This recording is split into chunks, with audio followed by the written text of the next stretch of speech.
The story begins with Suho Kim, accompanied by Javier and 4 small dragons, arriving at a field. They place their flag, and the dragons get excited upon seeing it.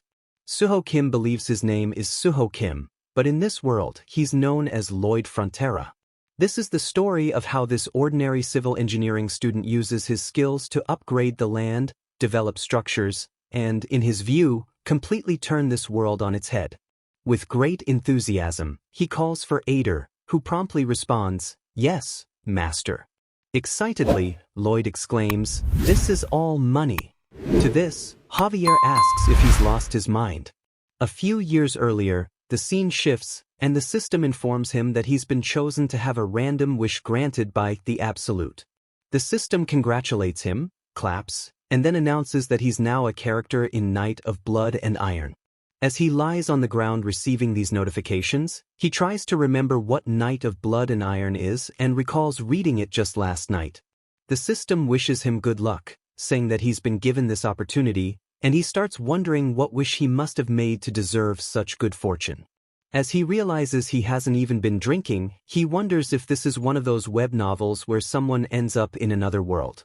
Considering this, he's confused about why he's waking up face down on a dirt road. As he struggles to get up, shivering, he mutters, "It's freezing," and notices something odd about his lips. Then, a health alert pops up, notifying him that his jaw is dislocated from sleeping on the ground. Irritated, he realizes that these alerts are becoming a nuisance, but he also understands he's somehow taken over a character in this story. As he adjusts his jaw, he wonders exactly who he's become in Knight of Blood and Iron. Just then, Javier appears from behind, saying he's been looking everywhere for him. Lloyd turns to see Javier, who urges him to return to the manor. At the same time, the system informs him that this is Javier Azrahen, the protagonist of Knight of Blood and Iron. Lloyd recognizes Javier's appearance from the book and realizes that in this story he's Lloyd Frontera, the infamous hooligan and eldest son of Baron Frontera. Javier says he called Lloyd's name, but he has never once called him a hooligan, and adds, "At least you're self-aware." The system notes that Javier seems to be in a good mood, and Lloyd can sense it.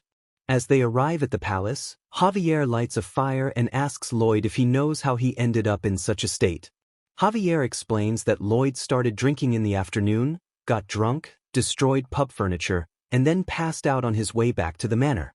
Reflecting on it, Lloyd realizes this truly fits the life of a hooligan. Javier adds that his lordship was worried and sent him to look for Lloyd because, even though he's a hooligan, he's still his father's son.